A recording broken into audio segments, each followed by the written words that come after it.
mag-surrender dito sila mismo sa LGU natin? Galing sila sa ibang probinsya, pero may mga kamag-anak rin sila dito sa within Metro Manila. Pero rin sa Parañaque at sa mga tabi natin sila. Meron po tayong inaasang batches po na mga mag-surrender din? Palagay ko, kasi ito'y pagsimula lang eh. Kapag nakita naman ng mga yung nangyari sa mga kapatid nila na talagang binigyan sila ng pagkakataon ng gobyerno na makabalik loob sa kanila at magbabalik ang pula.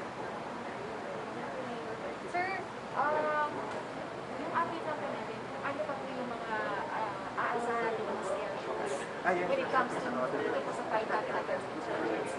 Yes, unang-una, in line with the program of our President, Executive Order number 70, especially in NCR, we've been addressing the problem on the CWAO. No? Ito yung counter-white area organizations who has been deceiving our students and our innocent civilians in joining their cause. Na alam naman natin anong cause yan. It's more than 50 years. Wala naman tayong nakikita ng pinaglalaban talaga. Okay? But be as it may, no? Sabi ko nga, our government is always here to assist, especially those members from the red area who wanted to once and for all surrender their cause and firearms. No? So, doon naman sa mga white area na nandito, nakita nyo naman, marami na ang bumaliktad ng support sa kanila dahil karamihan din naman, puro pangako lang din yung sinabi sa kanila.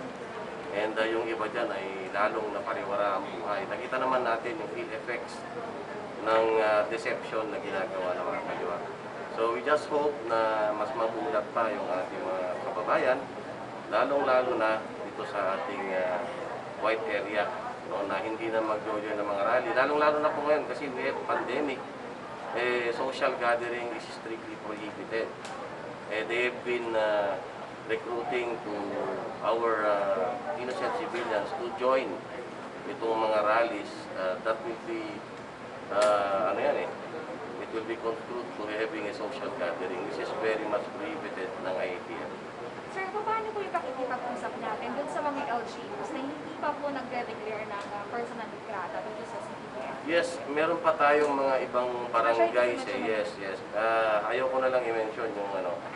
Siguro may mga 3 pang barangay na hindi pa talaga ready siguro. Pero hindi po kami tumitigil. As a matter of fact, we've been reaching out to them.